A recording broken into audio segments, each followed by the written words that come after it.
Lawson Tefo Nyameshramo Yamamunyina Dwe Yamani Amana Nensa Nyame waya dom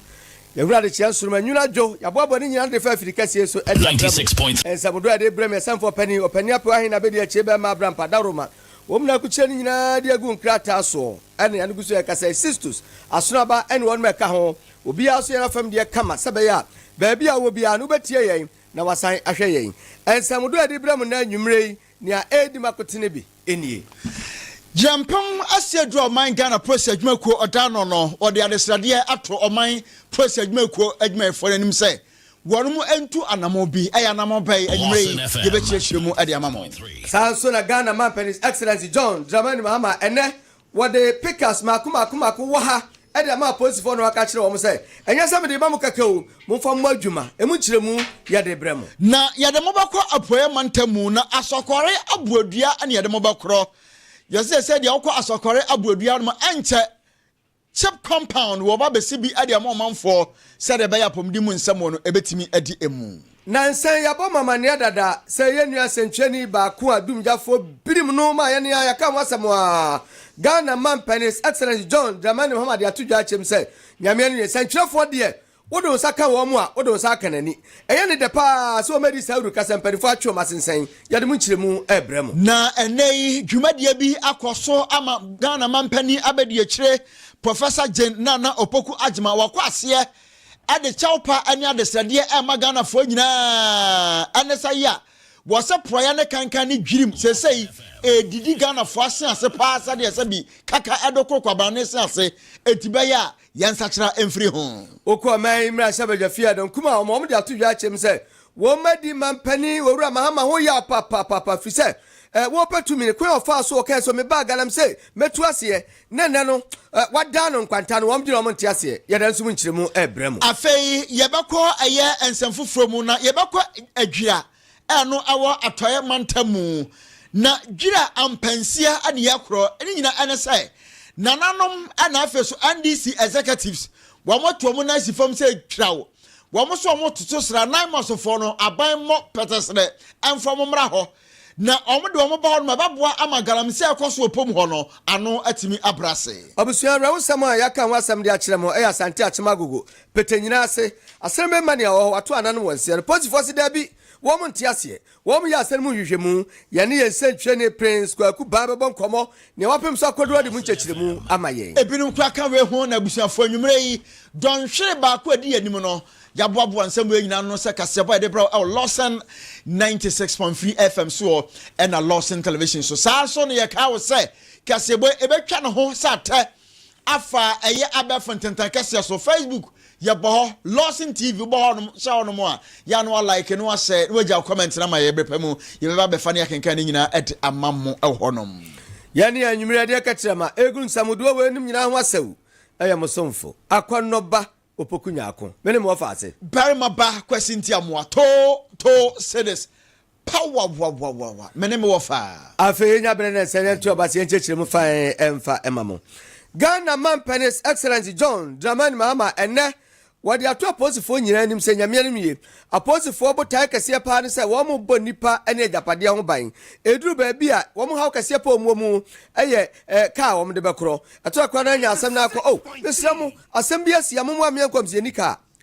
yeni moto yeni sakre ene se obenya card ya ne ha ma ne fanko enu nti wo so ne mpanifo adi nkita ho wono makraka pickers makuma wa ha ene ne waye ho amamre ne amane e de ma posifo ene waka che wonom se we ya ka ne yebeboa wono aposidie no aye kama we ya ka ne yebeboa wo mo amaduru ba bi a se bo mo nkuronkuto mu na duru ba bi na obi kwadi anyambra se meso yenya ka akura ne de akopani pana che no ene ka ho no ne nyina eto atimatwa wo se yeso mo yel fefefa amamfo abehwa abo mo nsamo na mom we ya dwumadi aposifo di bedie amaso mfaso no Ghana di sie nyina obi ansa atima ka bie yentie Ghana Companies Excellency John Dramani Mahama. These 100 pickups are the first batch of several pickups that we shall be presenting to the police service. These are operational necessities. They will improve patrols, they will reduce response time, policing to hard-to-reach areas, and strengthen police visibility nationwide. In simple terms, they will get the police to get to where they are needed faster and safer, to modernize Ghana's security architecture. To the men and women of the Ghana Police Service, your sacrifices are recognized. We know the risks you take and the pressures you confront. These vehicles are part of our commitment to your safety as you protect us. But support comes with expectation. The public expects professionalism, fairness, and results. And criminal elements must know that the state has both the capacity and the will to act. Law-abiding citizens must feel protected and not threatened. Ghana man His Excellency John Dramani Mahama no na wasa to asubiem eda to dwa chem so o Ghana fo nyina bo emfa ho ne ba bia wo se ho ekuro ketewa se ho ekuro kase da bi bamba ho nsem de bambofo begiram aboye japade ho ban aboye nipa ho nyina so ban amane ma nyina aye kama ho nso yentesi ru cheche ni nsem mu esifae. To the Inspector General of Police and the leadership of the police service, these vehicles are entrusted to you on behalf of the people of Ghana. They are instruments of service and not symbols of power. They must be properly deployed, professionally used, carefully maintained, and fully accounted for. This administration will not tolerate misuse, waste, or indiscipline. Every resource provided for national security must deliver real value to the Ghanaian people. As we strengthen capacity, we are equally committed to professionalism and accountability. A strong police service must be lawful. Authority must always be exercised with restraint. Respect for human rights is non-negotiable. The uniform confers authority, but it also demands responsibility. Security is not only about responding to crime, it is also about preventing it. These vehicles will support patrols, community policing, and coordinated operations against organized crime, highway robbery, illegal mining, and cross-border threats. So let me be clear, no part of Ghana is beyond the reach of the state, and no community within the territory of Ghana will be abandoned. Peace is the foundation of development, and without security, progress cannot be sustained. Ghana man His Excellency John Dramani Mahama na yeteni nkan. Na ene abra Ghana man His Excellency John Dramani Mahama wojane na nkromaso na assign mako 100 new vehicles, police vehicles, wadane etire anaso born etire adema o man process adwumakuo no ana yidempem esedu oda o man Ghana process adwumakuo na no wono so ejina so ade adesrede afi kokobo ejina so amani nuanom aposifo a ewo Ghana fa na nyina se ene ubia wo ye prosini a wo Ghana no hwesa wo de emra a ye emra papa no wo de be ye adwuma so hu na nkonkonkosa ba se sabi enipa fa hodie so na wo baba betietia na abra wo kasa no no oba mane ye de atudwa se obesra ekman se Ghana ayete ekman se apresi fododo no a binya presi atare ne kakra sepe ehonu no beba be kokoti ababa ya isam ede agu eye omama no so wo chese sa ade mane nyina ya de bi ha dwene pa etu so wo bokokobo kokobo no wode eman so ubia obebuso no waso be yese pa wabra na wakasa no no ensam sei na ode tudwa na yentie jempemese du oda oman Ghana Police Adwumako no Yewura Christian Teteyo no. To the officers and men of the Ghana Police Service, this commissioning places an even greater responsibility on our shoulders. The government has demonstrated faith in our mission and confidence in our leadership. We must therefore match this investment with professionalism, discipline, and service excellence. Let us remember that visibility must go with courtesy, mobility must go with restraint, and enforcement must go with respect for human rights and the rule of law. These vehicles must be seen not as symbols of power, but as instruments of service to the Ghanaian people. Ladies and gentlemen, to the citizens of Ghana, This commissioning should serve as reassurance that your safety remains a top priority of government. The police are being equipped, empowered, and repositioned to protect lives, property, and democratic values. We urge the public to continue to partner with us by sharing information, cooperating with officers on duty, and supporting lawful police operations. Security is a shared responsibility, and when the police and the public work together, criminals have nowhere to hide. Yeah, and today IGP yempema se draw do man Ghana process adwuma na no na anu achi so no wasan so the bia so say obeda mampani ase o obeda na se papa said nei prosifo wa hwa nyame animu ade cars and as vehicles mako 100 abra mo say ja wo nye no mo prosifo mo fanya adwuma no ho na wasa mampani bo say sa asan mako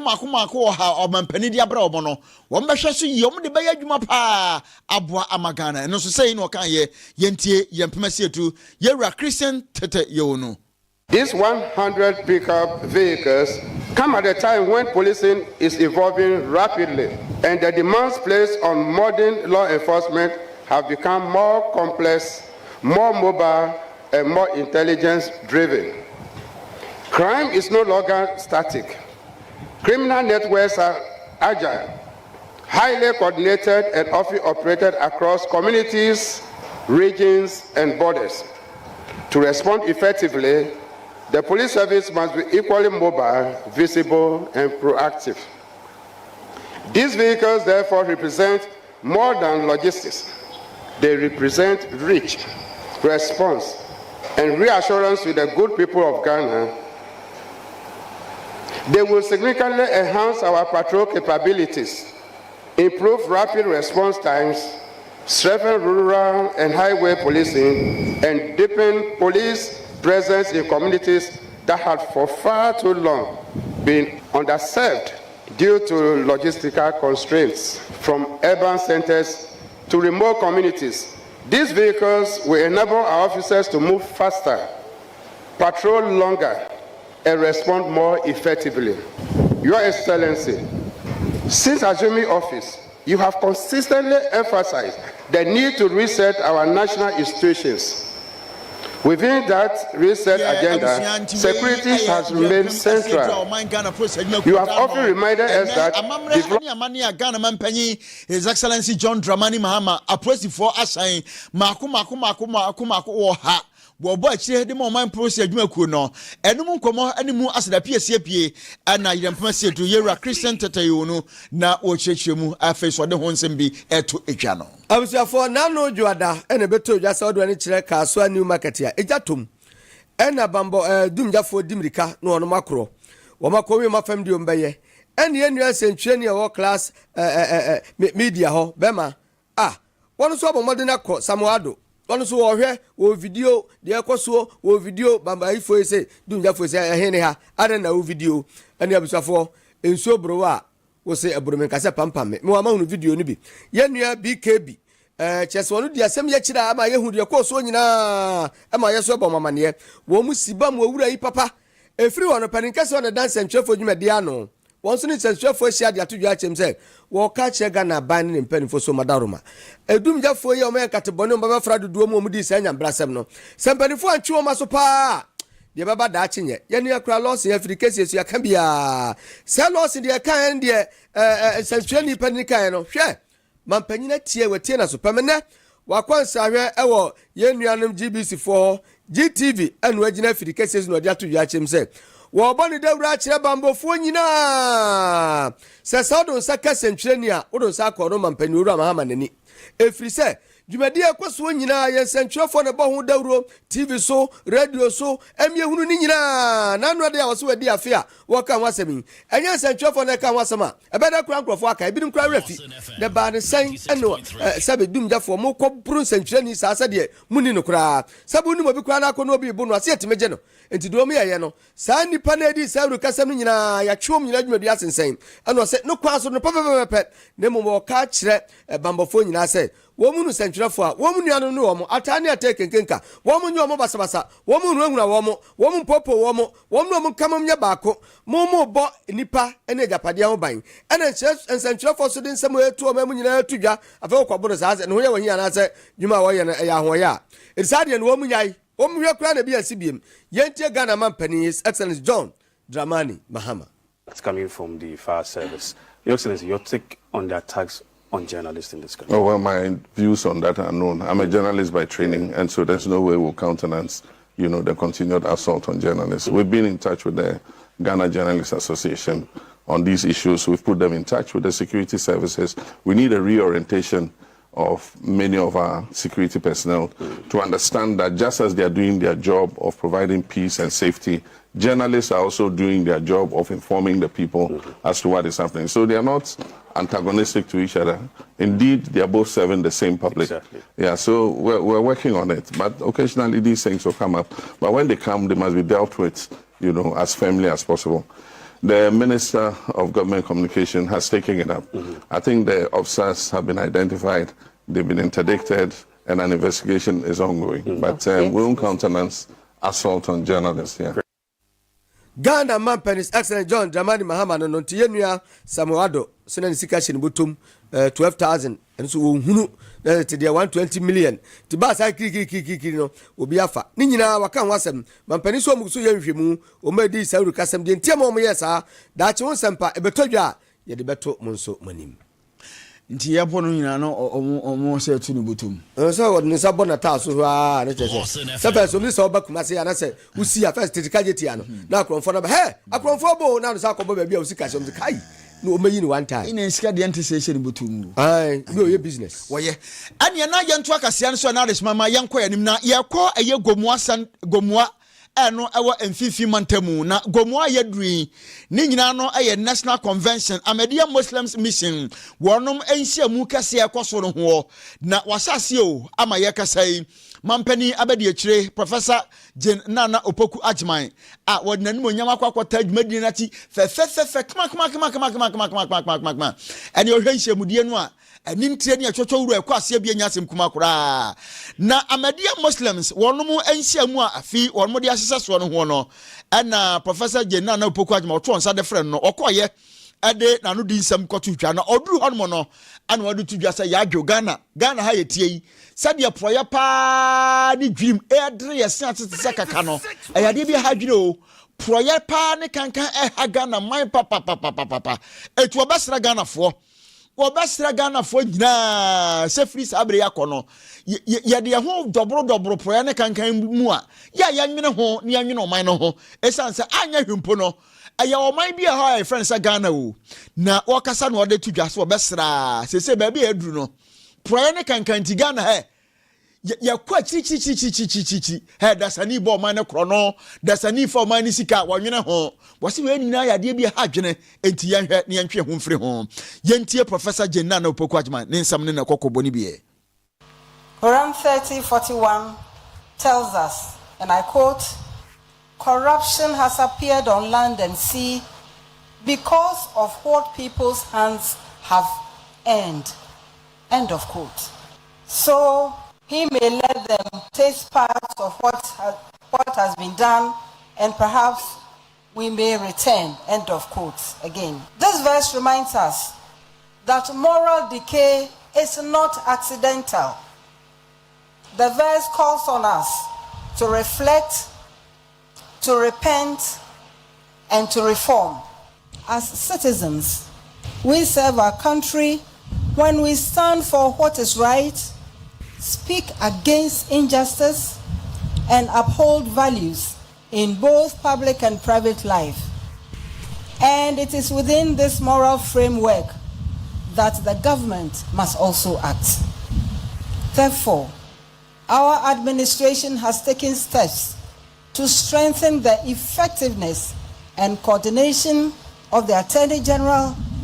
the Economic and Organized Crime Office, the Office of the Special Prosecutor,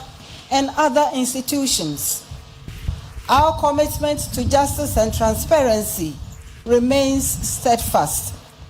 We have implemented and are actively enforcing a strengthened code of conduct for all political appointees and public officials, and I urge all of us to abide by them for the good of our country, for the good of our citizens. Those entrusted with public office must practice integrity, discipline and accountability, and serve above personal interests. Desist from serving personal interests. Yeah, abusuanti wei eye Ghana mampani abedi echire Professor Jenana Opoku Ajeman Amedia Muslims a mission womu afia no nhia mu a womode asese so ewo gomua mfimfim mantamu ana okoha wode sa kokobo we ni adesrede ema Ghana fo enyinan ene ye firi hode ya abusuafo ne ye ko man emra sebadwafie na edonkuma a womo ewo ho no peninkase odu omanim eyura afenyo markets na bedi echire maame Patricia PJ ene maame Patricia PJ edi domkuma ni nyina nam ni nsantwefo ahia na wo maso mo kanyira tietietie ase kwakuo kon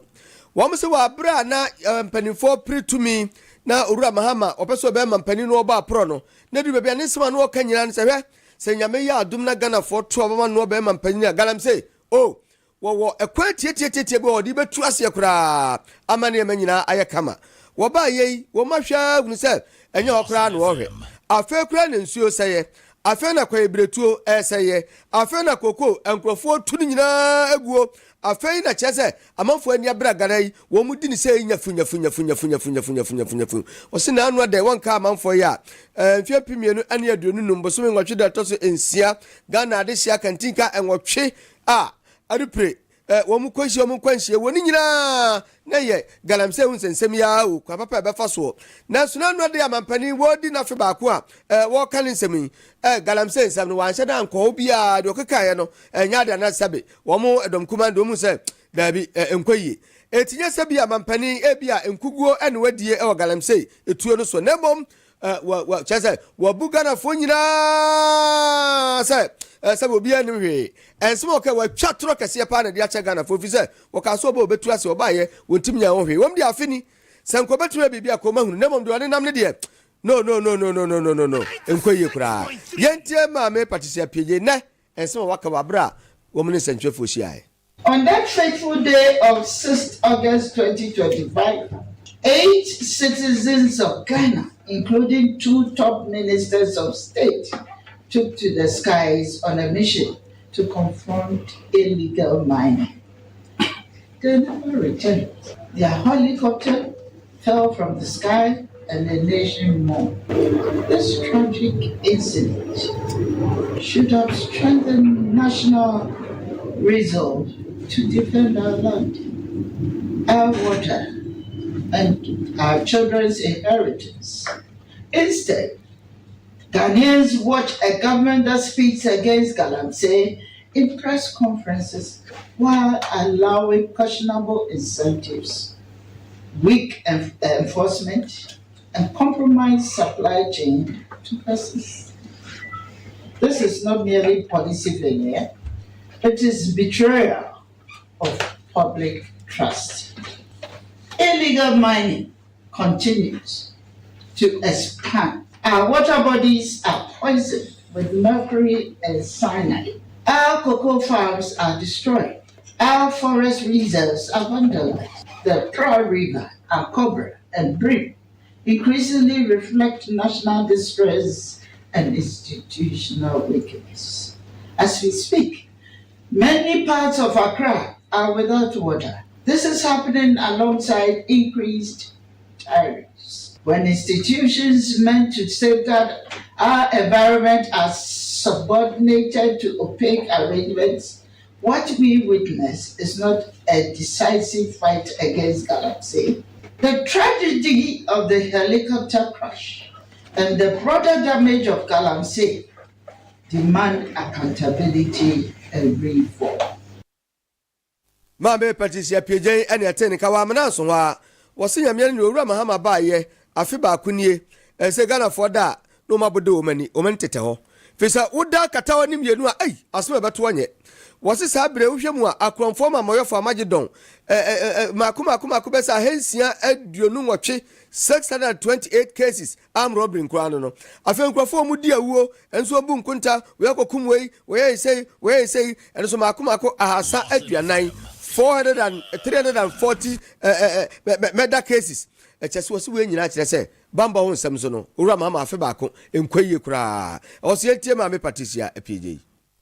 While this government burns millions on gold schemes and abandoned farms, Ghanaians sleep with one eye open.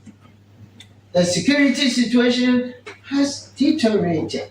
transforming our once peaceful nation into fear and uncertainty. Fellow Ghanaians, 1 year into President John Mahama's renewed mandate, our country is plagued by insecurity that cannot be brushed aside with ceremonies. The Interior Minister has admitted that as of July 2025, Ghana had recorded about 628 cases of armed robbery and 340 murders involving illicit arms, and an alarming toll in just half a year. Ghanaians deserve a full update on the investigations, the officials held liable, and concrete measures to ensure no young person ever dies again simply for seeking the dignity of work. This is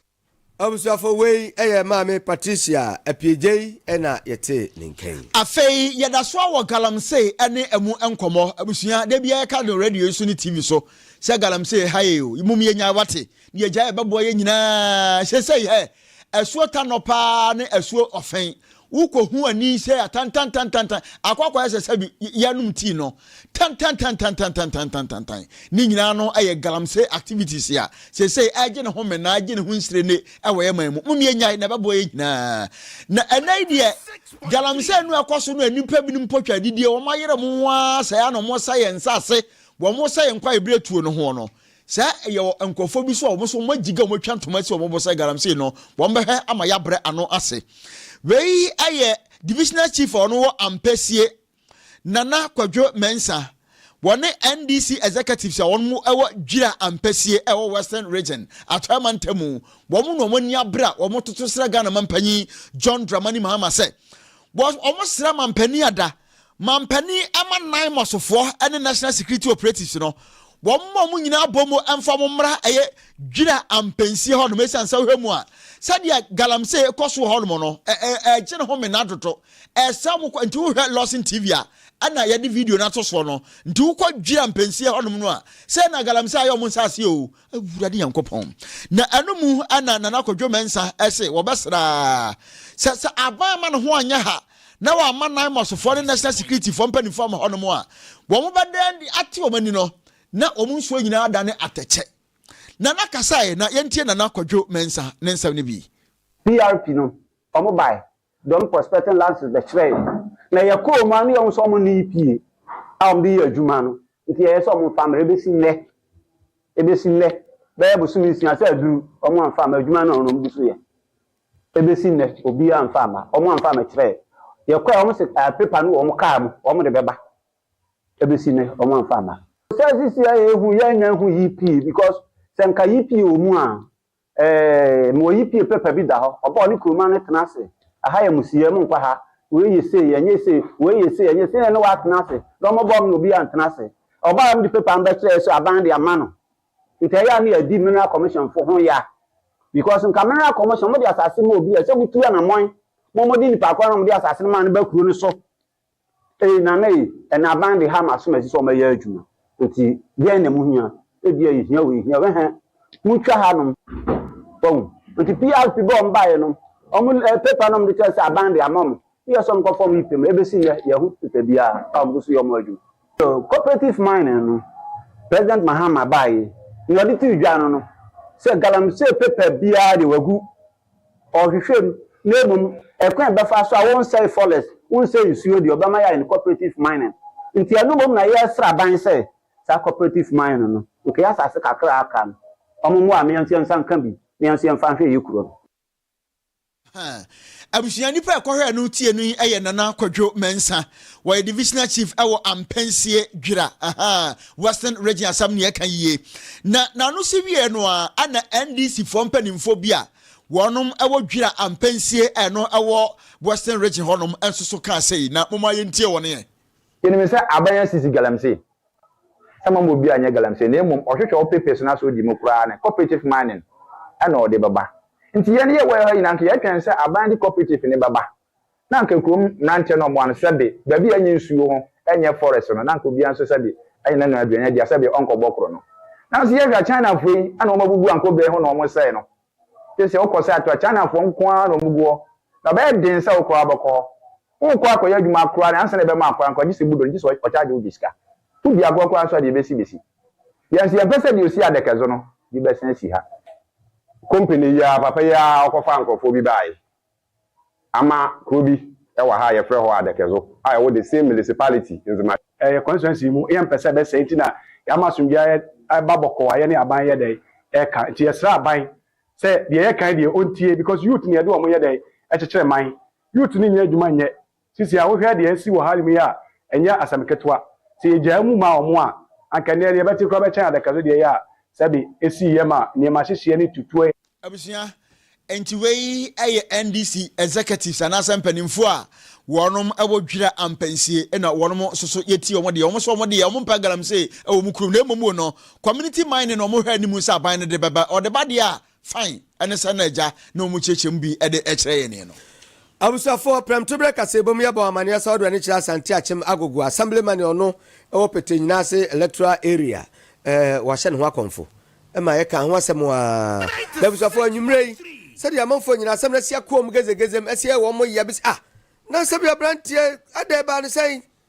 ede na asie chese ahomete pa ye ne ye sentwire ni Prince Kwakuba ebebon komne bisan sei anwumrei se na akosie Prince madwai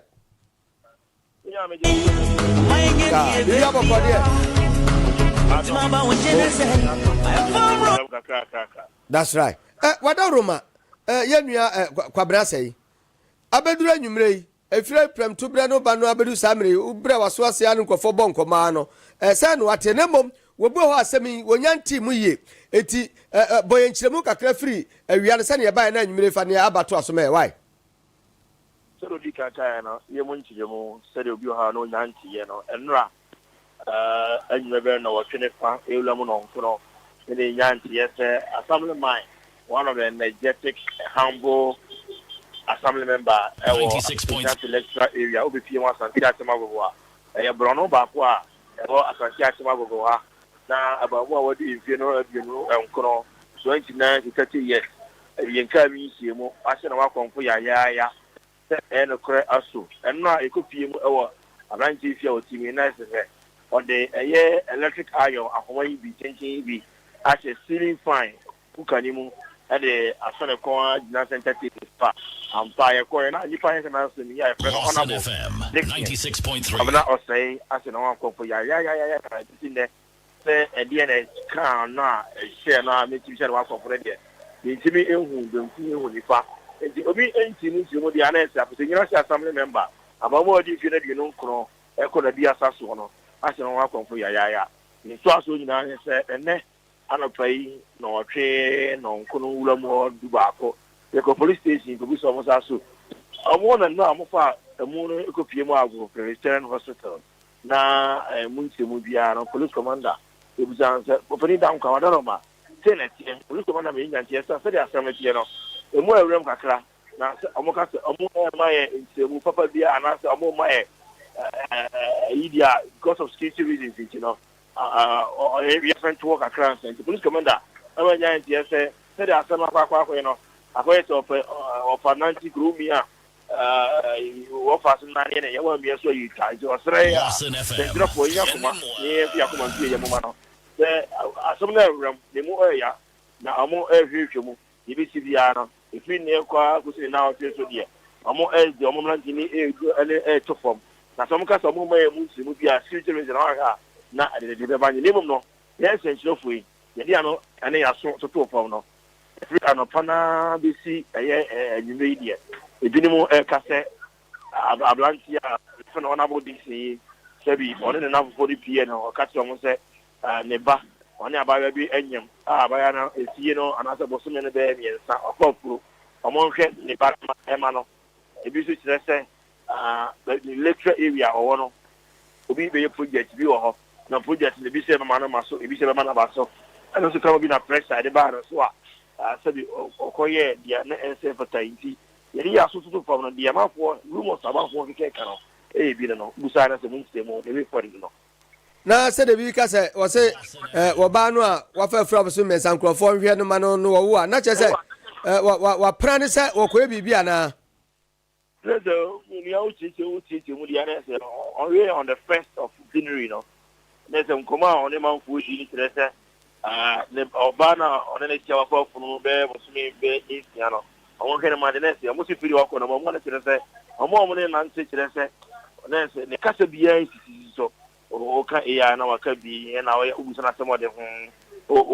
ɔkɔ ha no ɔmo na sɛ ɔtwetwetwe ne ho ne sɛ no ma plan sɛ anaasɛ wayɛ na adwene pii sɛ ɔbɛyɛ biribi saa Prince Wadaroma ɛwɔm sɛ ɔso ɔno obi nyim deɛ waware anaa wei bi a mpra no ɔne ne nyim sɛ ne sitiɛ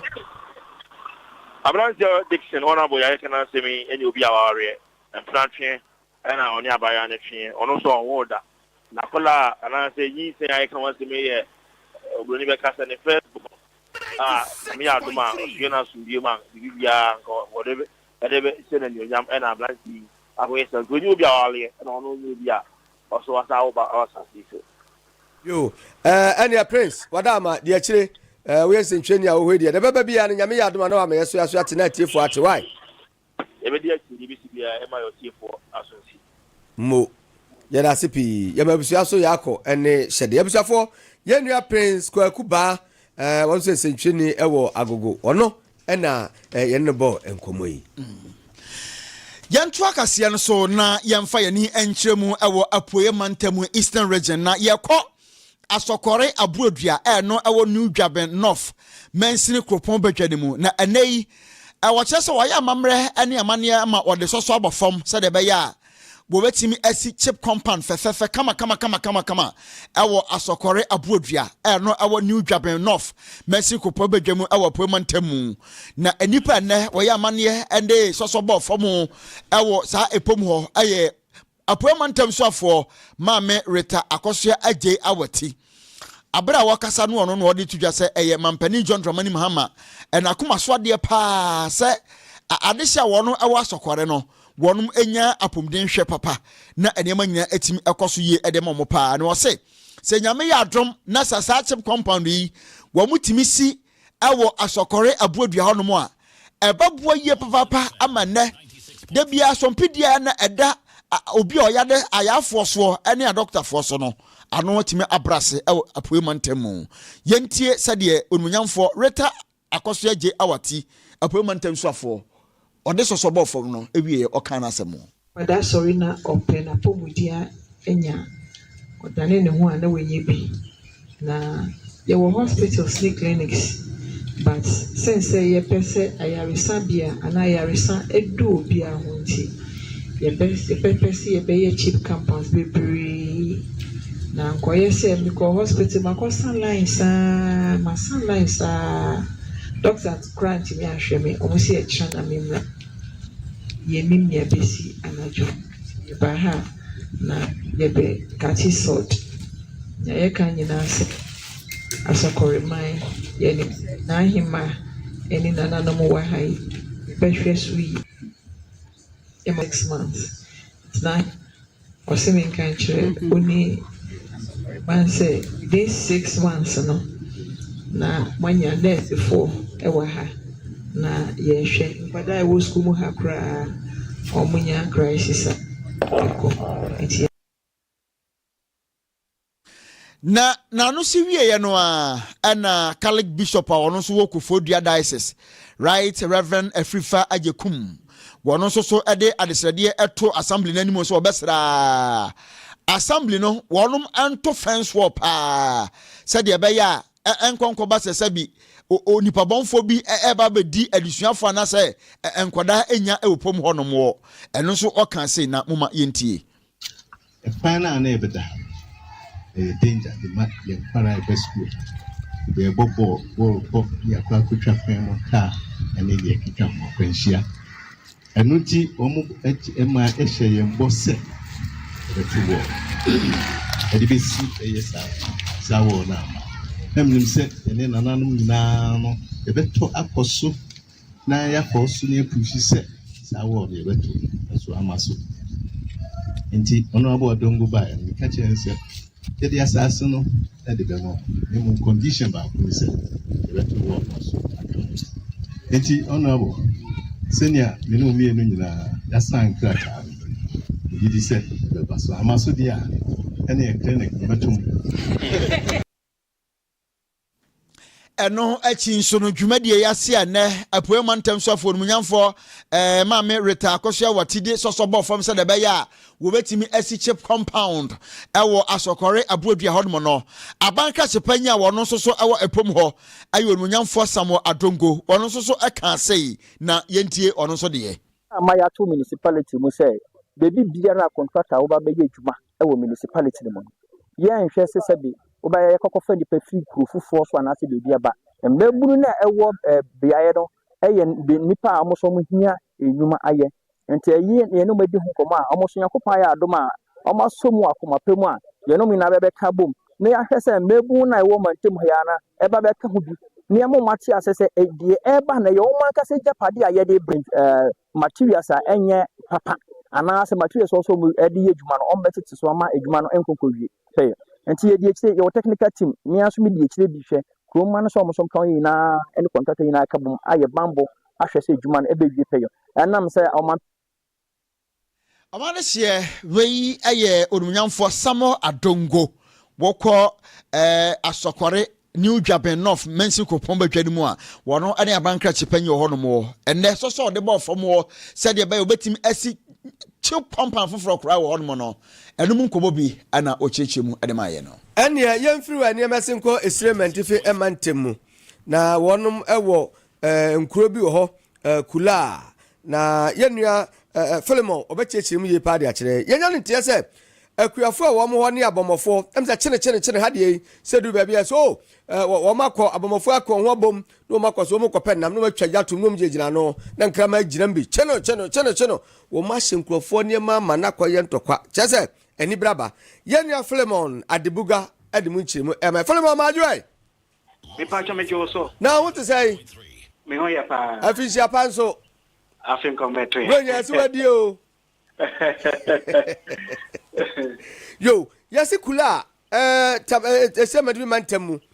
wona abebubo nkuro ni dia kire yie akuafo ne abomofo hunters entawantawa bi aba eba ne sei nie senia odi kan ekai no edi ba ewia hondoma up to enyumbre in fact na sa community no enye easy kra krom ho ye frɛ ho no balahai nti after balahai krom ana community ba ko ehye balahai hondoma honoma mo ye farmers nti no mo te omo fia omo ye omo fie ejuma ena omo se eja ehye ewo omo afom nti omo dwane kwa efom no omo koto ya na ye hunters bia na omo nso omo wo farm honoma omo nso omo ye omo ejuma si omo pe those kind of meat bush meat be e dey akwa check omo how far nti omo check no ena omo she in fact a foam honomo and in fact at the end of the day a jano she Indiania farmers no or my yes a bread sa say oh nanka omo pese omo nya time na omo ko harvest crops to say food like rice any cowpea any the aka won nyina and hunters way a shining nyina. In fact, omo ba honom omo ko duru honom na e dey disagreement kakra bi ba honom and hunters no so ebufu ya pa na omo tutuo honom enti assembleman no na odwane ba e be patasa entokwa no but krom ho for say enye the first time no na hunters omo ba omo krom honom every year bia omo ba honom na omo ba honom say ya na ya omudi yom but in that the na serious because any cowpea now oma bre when you say ahanum so ensure and shada and tosa into oma bra ye bibia kama anka anche bia oma ba harvest ya 104 way ababe di oma adwuma say into omonso say something for ambaye bibi amfanfa the next time hunters for be basa community no omonso be tutu no bi nti sa communities na ya kasa na die se ya kasa na die police for ate omonka so police for erashi ye ebe pataomo na se ya kasa na die in fact religious traditional leaders engage krom for say omunya abutre na omumpe the lasting solution to issue so nipo mudi news achi couple of months ago may report here said the paramount chief of Dagbang and Daniel Abukari II Anokra can say on person who any hunter say or call any place say or babayan hunting because omunya ntia say omukọ various communities no at the end of the day problems are in at the end of the day realize it so Obani say no hunting in the whole of Dagbang within his territory. But this one has come. So, you follow the story and say, a dear assembly no so, and a paramount chief no, Obeka, a dear fa, a dear assembly, I see a one then. Hello, Philemon. Yes. Aha. Now, where do Madame Sana Abacono? And Crawford no more about Abomophone hunters, no. One woman frees our community, one for a chichi baby in a buyer, now I'm so happy. Many communities for any assemblyman no cry kasai no or say almost sure man no almost 3 community no almost 3 different community like community to say maybe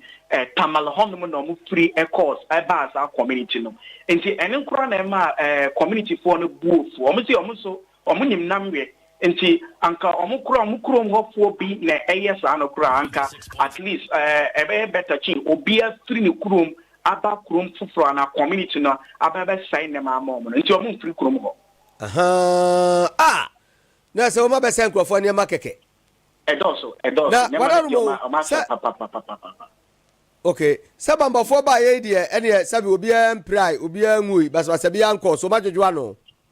mpacho I say the bibia koso kama ba omo so say sa hunters for no sa ba hono dia etuo beka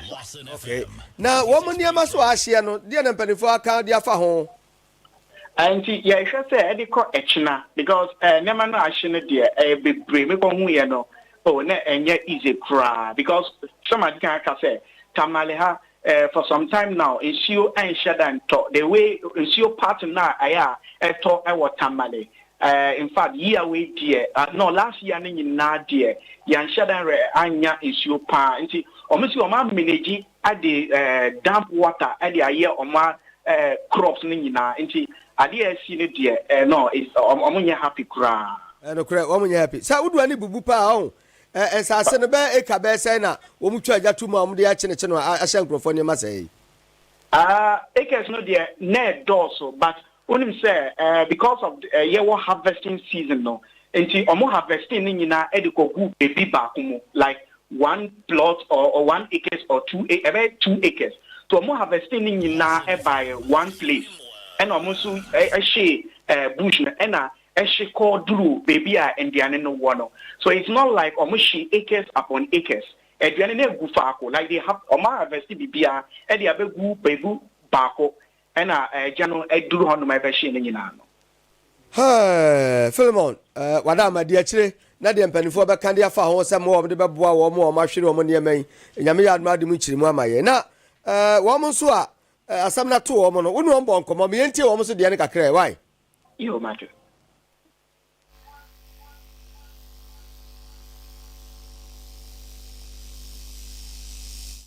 to ka mo gwarma na ni mu bi na nyu muama bi kun no te chama te tele so ma ben san no ni mu sa na kala kala ko purmane ama hade san yang ya to pushangane so zuma ma ka tere de tilam chang purmane ya bi kana gatle pa ba solo to bandira na biyar no to pun yarba ka ba wumna to wutan woma ne mindi kala pan habiyala to ka bitu kolma ne pupar ne de mo gwarma dan kana ne bun kana blan yula muama to kan chang ni mane ta mam parme wum binde gadamanin nan halka bin malfanin yara ka ti champagne mane to tun pani mane mo gorma ba gaisi ya pam zo tu bang shaba ni yi lo shangana fan shangana ka mi bu to bang ba shaba nta ya pam nan mabi ma na zana in yel shamti wa ma la bin sharan nan no ma yel ma ta kunta obsafo ni ayenua Philemon Adebuga waka wasem kire ye no ene wo mu a wo mu niam aseye no wo so ka kire na se ha kire nkrofo ye wo shi nkrofo koko eni ade no enu binu makwa no ha ma se nkrofo eniema no afei ye ni e kire mu e wo ensem foforo mu a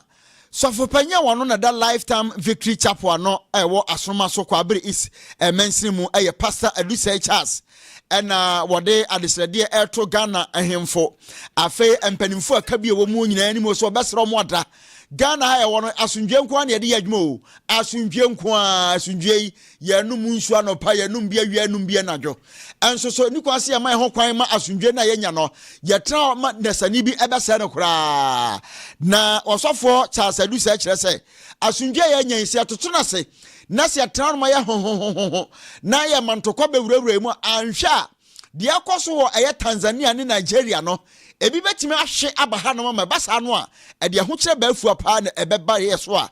ebema akronfo kora de omho agimu subambone no ne matantan kora ana betimi abaya munti yahwe na sunjwa yenya no yenkura mu yie pa gosofo Charles Adusa kasai yentie na futuo ni biye MPs and others and your man penfo mbey sikani bro efra prabom because the Bible say yam pray dia also na yama yakatwia no anchidi penfo besre na nka parties ayemfo ntokotoko asem dia wo ba bibia no komodaroma mbey hweso e dia ma yen ya eye nchimei se mo be di kai ka mo wabom na mo manti ase akuru yaba na ma adipanwa ewo omayemo Yakobon na so amayinsetimaka senior troika say won wadi boni bi woni mem na mse mo yenti ama adipaboy na sanya ma wonyina fiwo ni boni subo ni pen free abrabo mu a ye ka se Yakobon be ko so show man Ghana ye nya subi na ayenkoso ade amay na mse adwuma sem ayeti abusuawe aye osofo Pastor Charles Adusa ono na of panya wada lifetime victory chapel no asoma so kwa abiri is mensin mu na wada adesede eto edwase ye hwe ma asundwe nyadwuma ye ma asundwe ye adwuma ebeboa ya mo man Ghana yakoya nim de bia obsafo na Prempe Assembly Hall Kumasi Asantiment na adaje enipo sokra nyame anim ni Widows Connect Africa ekwe wom de omdwumadia ne se wo bo amanfo abaso na nema hemfo adwumayefo obi a adwumadie so ani bia omtrase hu sankrofo nyina bo mu nyina abaso ema do so ani na efefefe kama no wo bo abaso a do menya afiri mu nyina nso akunafo no mde koboa wo mo akunafo ma ne mema no mso abrabo atimi aye kama na no maba amanfo abaso na efe na anika na yenua Prince Jesse Bechi Entry wono ena ekuei woye panini a woda wo no ma no na wakire de ntie omutu sa na moye eno mboto akase a eda wo mani so ene no pese wo ede boa no waka de asidu dua se nyeda bia na se kunafo o sika ne mo no we da bidu ba bia yemie bia nwuma no omunya bi nye na sebe wo kire nipa no se no besi ato drawa eno so beboa no pa nyeda bia na abeyi fish ne de ama no na da bia no no akoyi bi na aye kama yentie nua Prince Jesse Bechi Entry ensamudo a waka ede akire ye ne ye hwe ne se nipa dodo a ye hye wani munyambo wabaso yi onyina ne ye be ya adwen kro na waboa ye ya keka ye nsase ya pe bibidi aboa kunafo a wo mobo ne wo ma wa santimantem o hwe developing countries a Ghana ka ho a santiman ka ho no kwaseb kunafo aya na o man ne hye de ne hye bia se kunani no ni kunu gya no ana ne ri gya no na emagunu so na ne sikasem ne adwuma sam nkoya o man ne hye de ni hye bia so wasene te na ma won asetere ma ye rem kakra ti yende ehwe anu musa dodo ya to onsa frɛ won hye wani munyam no obɛboa yen na ye nyina keka yen sase de obae ne de wantimi ama impo won a wo hwɛ ye afidie sui to onsa frɛ yen sɛ on so pɛ sɛ obɛso yasene ye bona ye boa akunafo a ebɛgye won awawawa na ye nyina yaka bom na yasɔ akunafo ya de so a ama wɔ nisu ada no wɔ sewe ɔkwasɛm ne sɛ mpanyin sɛ ne ɔfuru duapa ana epiano yɛsɛ samapa nso ana yɛto na badin ti nipa a wɔyɛ dwumaden na wɔyɛ dwuma papa sɛbi ɛnyɛ korɔno kwan so ɛnyɛ azaa kwan so na wɔn dwumadi ɛnyɛ nsunsuan so papa wɔ temamufoɔ abrabɔ so no sɛ yɛyi wɔn hyɛ wɔ animonyam bɔ waba so a foforɔ nso afei na wɔsi so mabunu mmeranteɛ mmaba a wɔtitiriw bɛyere wɔn ho de adwumaden asɔ wɔasene na waboa ɛnyɛ no Widows Connect Africa busafo panikese oda won ma no owura Prince Jesse Bechi Entry ena yete na no disem yo na won ma nempanifo bo maba so no wom so ene Lawson kase bobo nkomo yenti wom so ensem bie abasubodi we kama pa say Asante reading hanyina share of the year mana be odegi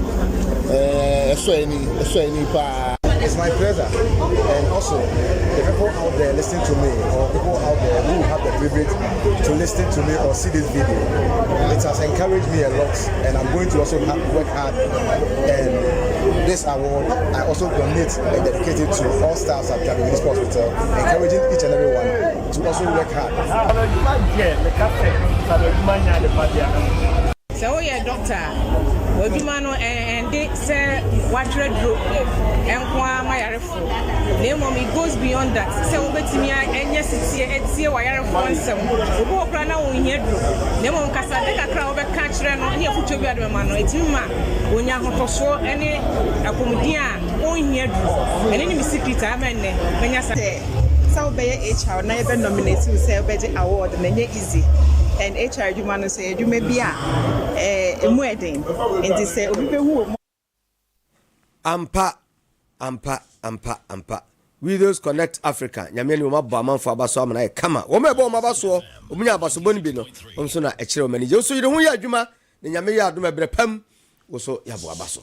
na yanko eye Zambia mamu na samano ne ensem na yetu hwa na yede ani akire na Zambia mamu nso so amane ane nkra yensa ka akire mu a ye say Zambia man no won ma ye ne say IMF wo nko biom nti kane no nsese na da hosa ka afe baako wo mo do mo ho ekwakwasa IMF ase no wo mo je say de won mo anya atwom ho kora afiri ho na IMF fo mpanimfo akire say wo mo de wọ́n bẹ́tìmí aka ní pendwan ẹ̀dí àkyerẹ́ wíyásí nyinaa sẹ́ bọ̀tà yẹ tẹ́ àkyerẹ́ ànáṣẹ́ nsusu yẹ tẹ́ àkyerẹ́ sẹ́ o wọ́n mo sọ ọmọ IMF fọ́ mẹ́mẹ́ bẹ́gye bọ̀sìá no ebesi nẹ Zambia fọ́ mpanimfo ẹ̀ntìmí ẹ̀nkyerẹ́ mu sẹ́ AA ànáṣẹ́ B ẹ̀ntì nẹ̀ka ho bi a ọmọ Zambia fọ́ no wọ́n mo sọ ọmọ nkọ IMF nkọ gye bọ̀sìá ẹ̀ntì wẹ́yì ẹ̀yà amanebọ a mprempren yẹ ẹ̀no ẹ̀nsusu firi Zambia man mu ẹ̀ba ẹ̀no no. ẹni ẹ̀na ha na bẹ́ẹ̀ ma kwan ẹ̀ma ẹ̀nwiri kasẹ̀bọ no yẹde ẹ̀sie kasẹ̀bọ yi yesemfo pani apa hin abedi eche be ma abrampa daroma omne kuchi nsem nyina de gu nkrata so enwe Sistus ene nua asonaba ye nua Anthony Emisa keke nsia woman Linda na na ma obia na fam de kama se ba bia obia kasebe obetie bie no wasan ahwe yen sanso ena opese passport na se birth set unya no basahare so ye boawo na unya mesrewada free number 0547 184147 0547 184147 WhatsApp line usini 0243 678065 yani anyumrei yede katrema abagun samudo wanum nyina ho asaw ayemosomfo akonoba opokunya akon menimenia Bermaba kwasinti amwa to said this power wa abusua yadama se yama mu nyina mo entie